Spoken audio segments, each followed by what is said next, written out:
I love freestyle worship rap. I do. I love it. I'm fantastic at it. I love being able to do it.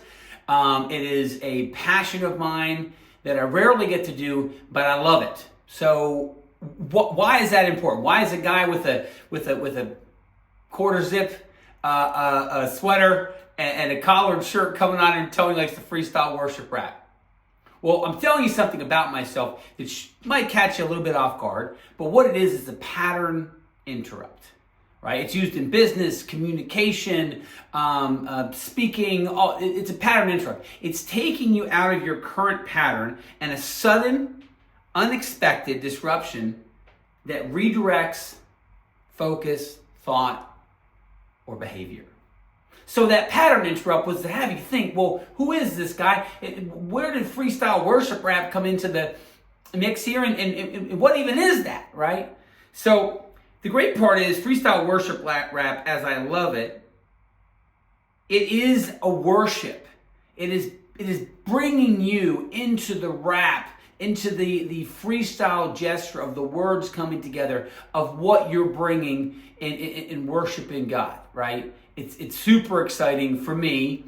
It's a lot of times how I even pray, right? But when I'm telling you that, I'm giving you the insight into a part of me to give you a slight pattern interrupt.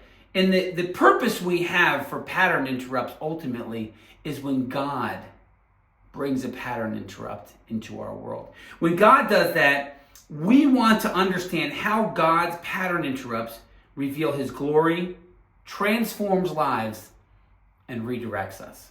So it gets very interesting because as we're looking at what it can do, what it does, we're able to understand that a life interruption will transform a redirection. So think about the direction you're on in life right now, where you're going, what you're doing, and think about what a pattern interrupt would look like in that moment.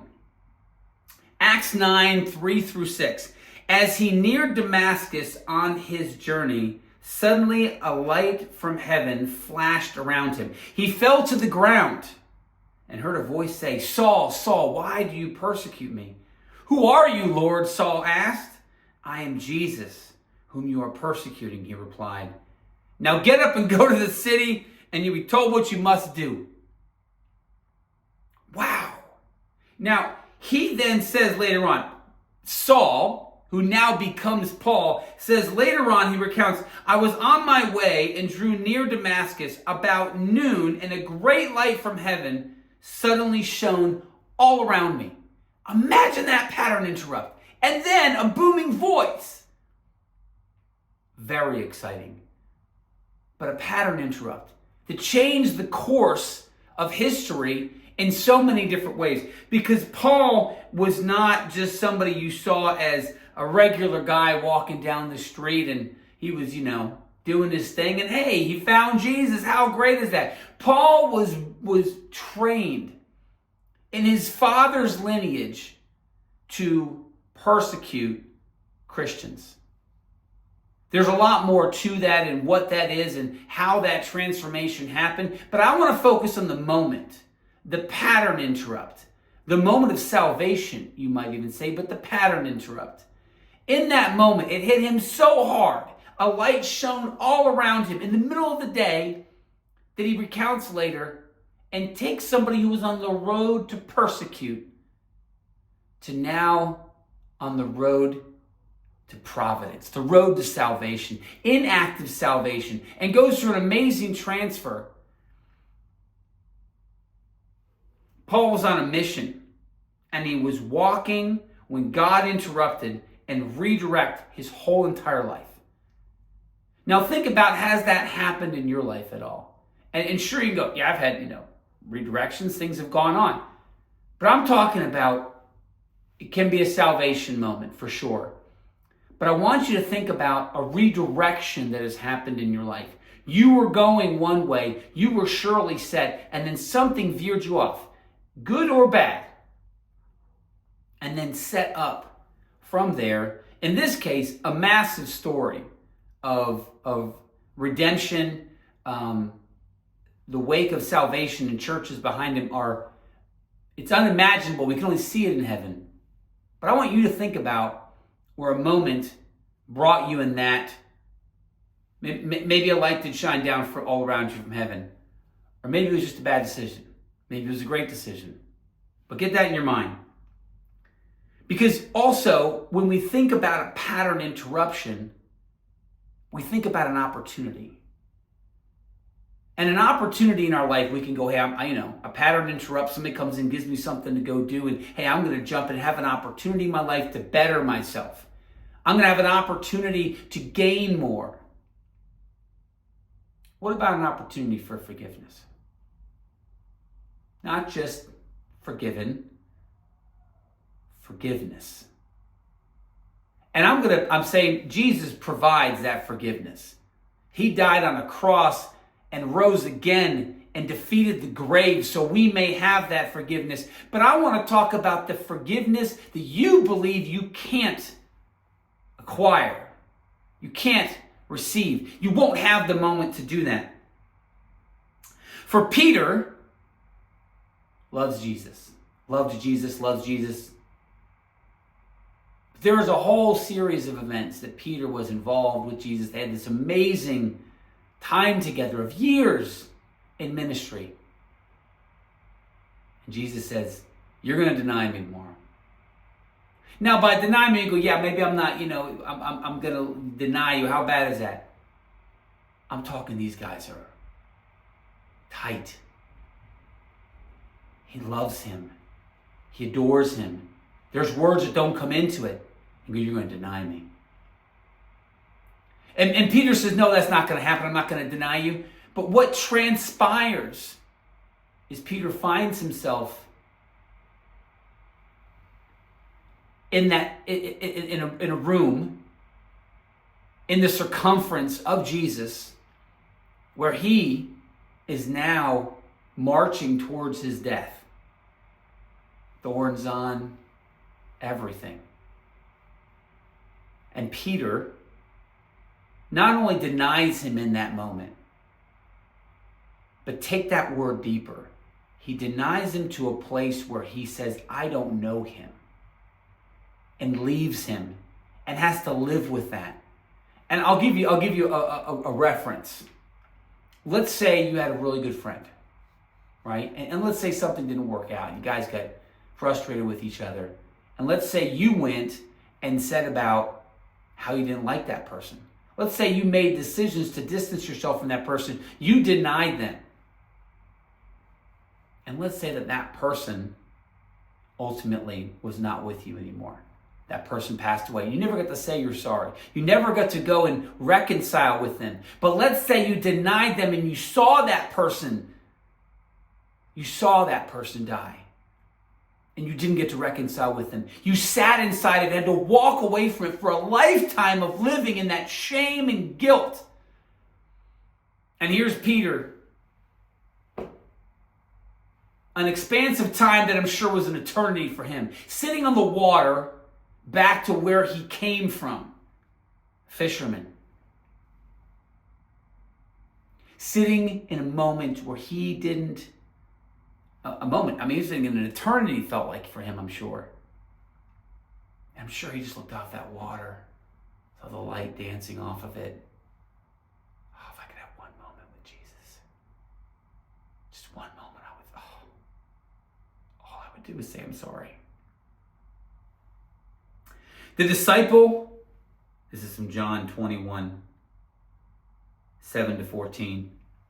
The disciple whom Jesus loved, which is John, therefore said to Peter, it is the Lord. Now what happens before this moment is somebody's on the shore and says, hey guys, you're fishing, throw your nets over there, the other side. We've heard that story, like, there's nothing over there. Yep, thanks, bruv, nothing. All right, we'll do it. Bang, snags mass fish.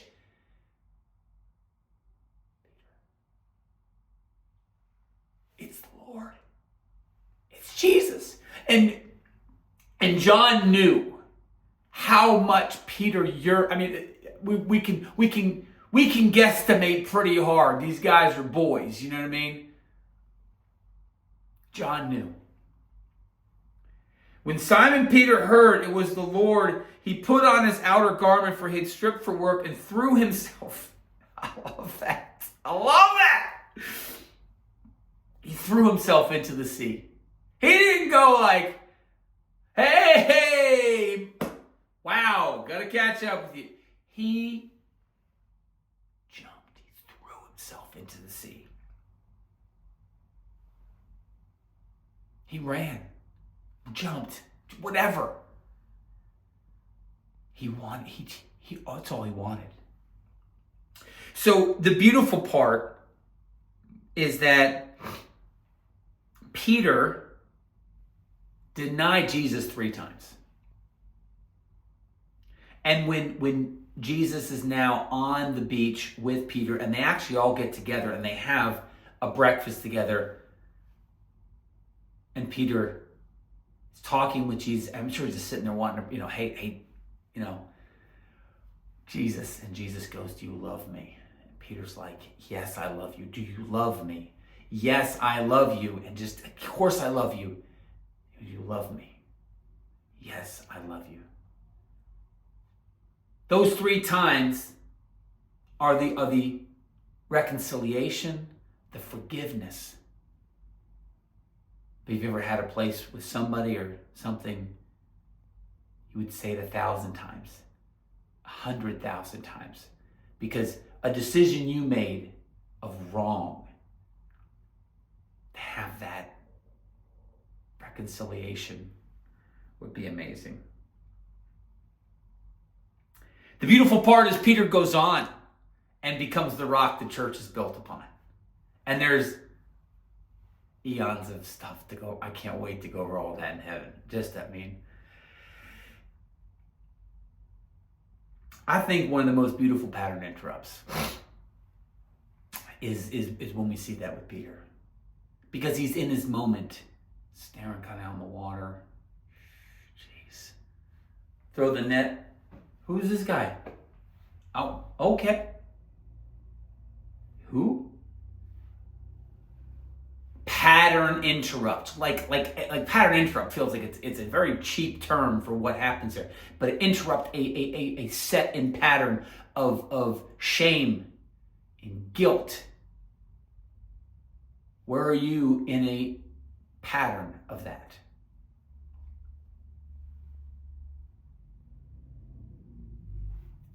I want you to picture the pattern interrupt that changed everything for everything for everything. It is a beautiful midday morning, right? Mid-morning. John the Baptist is in the water baptizing people. There's people on the shore line of the Jordan River there, maybe clapping for them, engaging. It's exciting. People having, and in that moment, beautiful day, Jesus walks to the shoreline.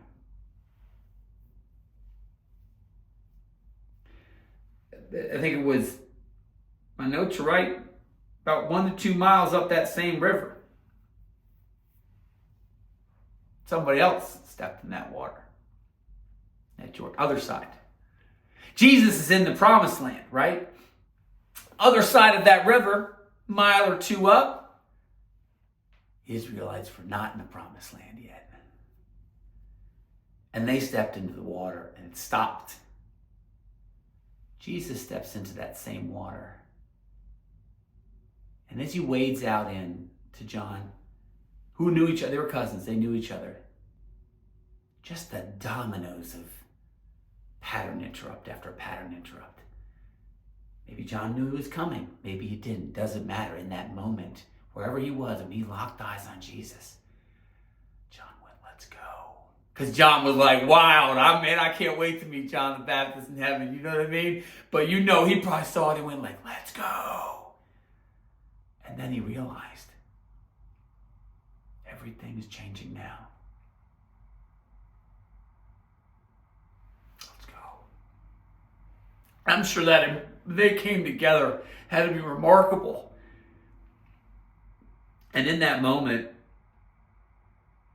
Jesus is baptized. But we can say, if you haven't been baptized, by the way, and you have given your life to Jesus,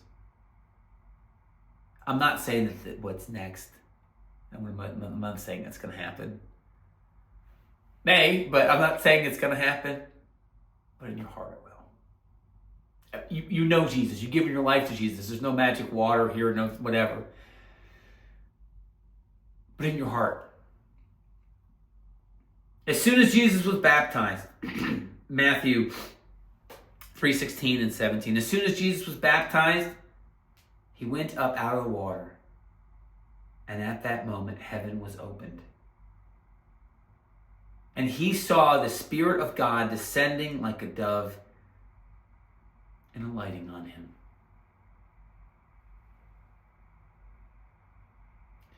The beautiful pattern interrupt that comes with that is that Jesus finds himself in a moment where heaven opens up above him. And we don't know how he was prepared for this, what he knew of this, or anything. But who cares? Heaven opened above him.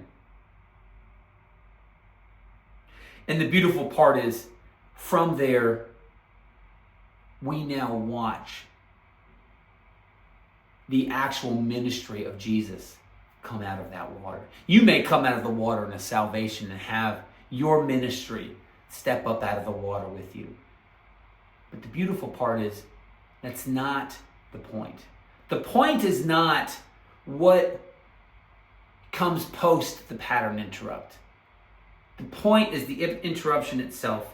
And what I find of most interest is that he saw the Spirit of God descending like a dove and alighting on him. Now, this is my son for everything that God says after that is amazing. But he saw the Spirit of God descending upon him. Now I see that highlighted to me as being an amazing moment when that pattern interrupt for Jesus happens. I believe he knows that he is how God, his Father, feels for him. I believe he knows that. But when that descends down, that moment, in that exact moment that it changes. And I'm asking you to see that moment in your heart. For when you are reaching out to God, when you are asking God to give me a pattern interrupt, to give me a moment, when that moment descends upon you, you got to keep your eyes open. He saw the Spirit of God descending. He saw it. Paul saw the light around him. Peter saw Jesus. These pattern interrupts. I'm not saying that a pattern interrupt has to come with something you see, but I am saying that one of your senses is going to be quite enlightened. So, the main point of what we're talking about here is that when Jesus lives in your heart and you have received forgiveness, you've received salvation, and you're following him the rest of your life, all these things come to you. These pattern interrupts become true in your life. So I want to ask you, as we close out this talk that has been soothing to my soul, I hope it's been to yours, I want to give you a moment to step into a pattern interrupt yourself. I'll lead you in a very simple prayer and let God do the rest. Jesus, we thank you that my friends that are here listening to me right now can have a pattern interruption right now. And I'm going to ask, Lord, that everyone who's listening, no matter where they are, who they are, what they've known, where they've been, that this right here can be their moment. They can give their life to Jesus in this moment. And I pray, Lord, that that happens no matter what or where they are. You can pray right with me. Jesus, you died on a cross and rose again and beat the grave. for forgiveness of all of my sins, and I receive it.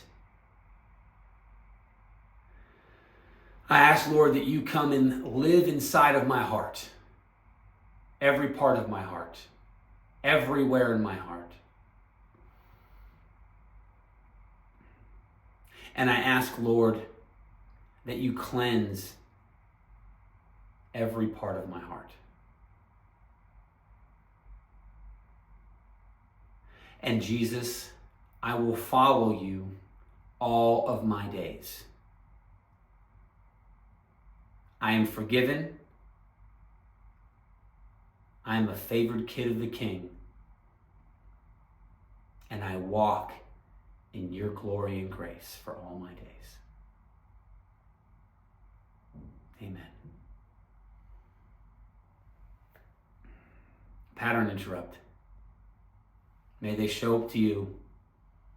Thank you for taking this time.